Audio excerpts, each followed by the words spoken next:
Thank you for All joining right. us. Thank you for joining us. We will now hear a keynote speech from Paul Thanos, the Director of Finance and Insurance Industries at the U.S. Department of Commerce, International Trade Administration.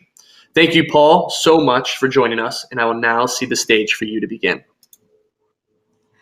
All right. Thank you so much. And also to the Global Blockchain Business Council for inviting me to participate today. We already had a really outstanding keynote by Robert, which I thought he touched on a lot of really important issues regarding technology and development. So it's really a pleasure to be here. So since our topic of discussion this morning for this grouping is decent work and economic growth, I'm going to briefly touch on the intersection of decent work, individual economic empowerment, and really how blockchain technology fits into all this. So again, just to reiterate, I work at the Commerce Department, the U.S. Department of Commerce, International Trade Administration. Our mission is to create prosperity by strengthening the competitiveness of U.S. industry, promoting trade and investment, and also ensuring fair trade and compliance with trade laws and trade agreements. We've got a network of about 2,000 people in the U.S. and in diplomatic missions around the world, and this network is helping U.S. companies and industries solve complex trade and expand market access. My team specifically works with the private sector, other government agencies in the U.S., but also our international partners on a variety of trade and commercial issues, and including one that I think is important for this discussion: how to stimulate new and inclusive segments of U.S. products and finance. As an outgrowth of this engagement, we're studying the impact of blockchain technology on business competitiveness. And technological changes are causing us to redefine competitiveness. And the rise of platform-based businesses has enabled millions of workers around the world to choose independent work for the first time. And new paradigms brought about by technology, whether it's decentralized finance, digital identity, innovations in payments, which were some issues that Robert touched on a little earlier too, are further encouraging the shift towards independent work. So understanding economic competitiveness as an individual issue supports the focus of this session on decent work. And you know, when we step back, what does decent work mean? Well, I would put out there that decent work is a call to give individuals and communities the tools not just to survive, but to thrive. And the scope of and challenge of this is pretty clear. Just a couple years ago, more than 2 billion of the world's workers were in informal employment situations, and many of these are women. And there are a variety of technological tools out there now to help create decent work and give individuals and their communities access to the formal economy. But different contexts need different solutions, and what works maybe in one country may not work in another country. Ultimately, individuals and communities understand best what they need to maximize their economic competitiveness and to create decent work. And that understanding means encouraging technological tools that are both scalable, user-friendly, and efficient. In other words, technology needs to empower individual economic competitiveness. And in the digital space, blockchain technology as a decentralized, open approach to data management is an example of a technology that can deliver economic empowerment. Blockchain's uniquely placed to support a development focus on decent work and maximizing economic competitiveness. And this is one thing that we're very excited about.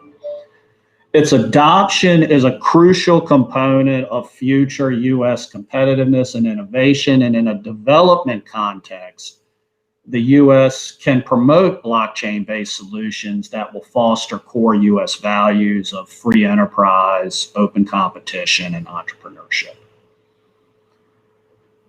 So, blockchain in practice. So already enterprise blockchain solutions are supporting global efforts, really in a lot of places to create new businesses, create jobs.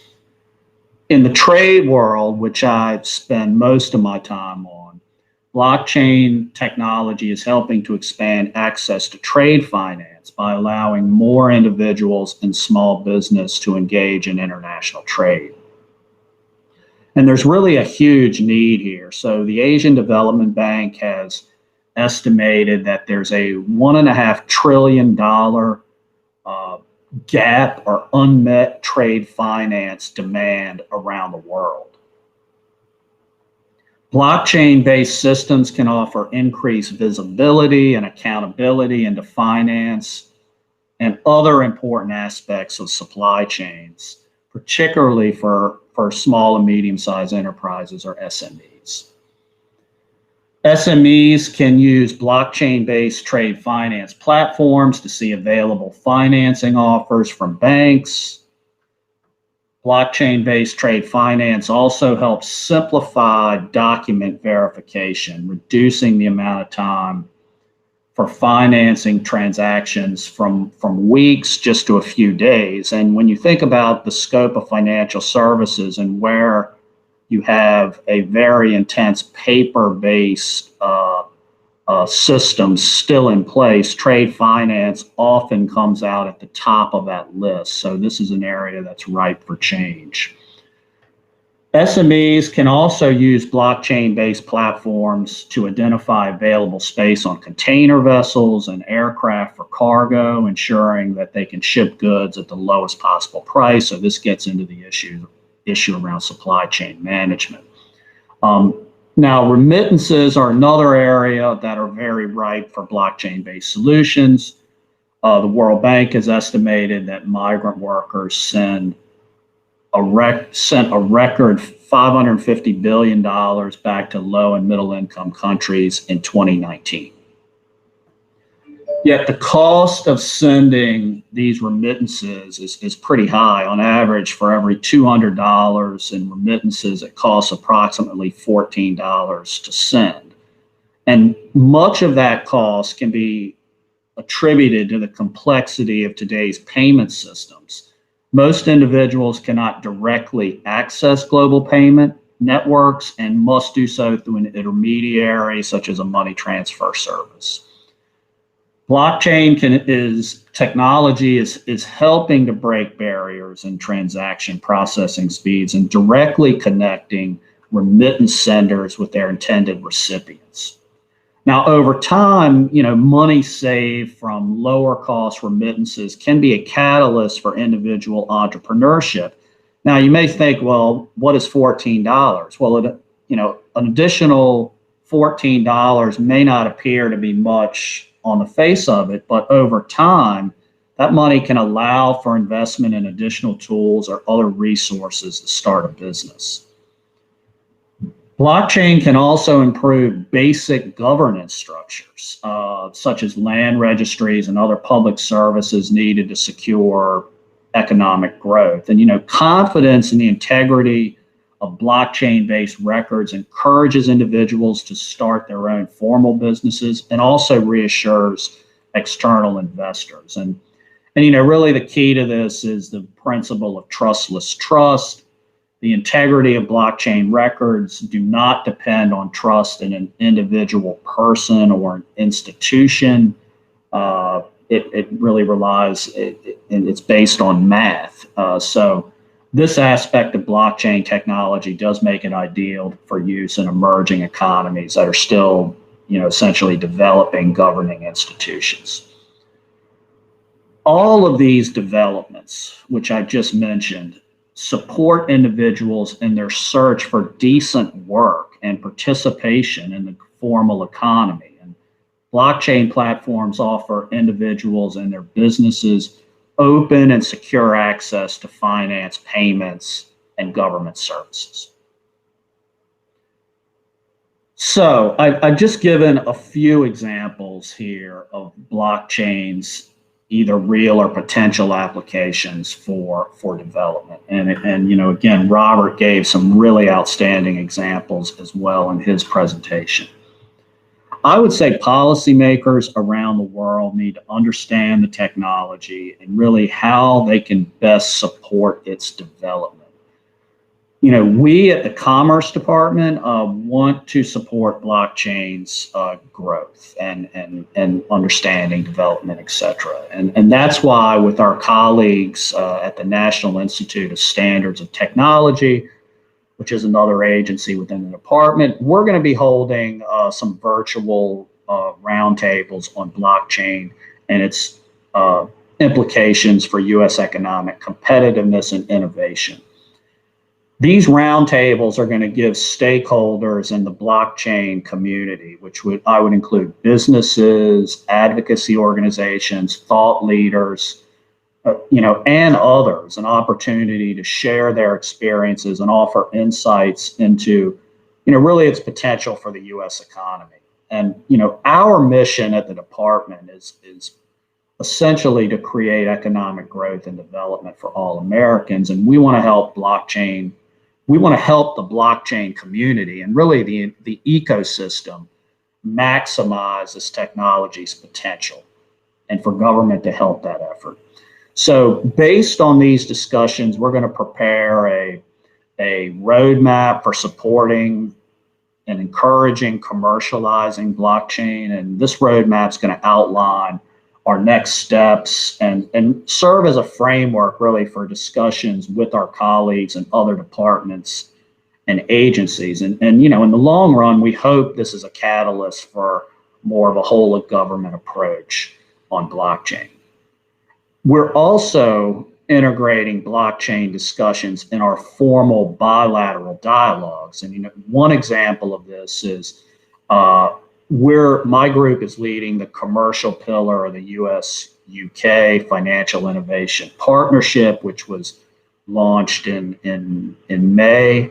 And this fall, we're beginning a work stream specifically related to blockchain technology and trade finance. And I also expect that we're going to see similar opportunities in the future for this type of dialogue on this topic with other governments. So just to sum up and conclude here, creating decent work and maximizing individual economic competitiveness are interconnected goals. And when individuals and their communities have access to the right tools, their economic potential is unlimited. Blockchain technology can and should support this quest to create decent work, and its basic design principles support scalable, tailored solutions that can address specific community challenges and also open new economic opportunities. We must design solutions that can use this incredible technology to supercharge economic competitiveness and create opportunities in the communities that most need them. I think this is a goal that we can all agree on. And we should work to ensure that these solutions embody the principles of open access, market competition, and really above all, individual empowerment.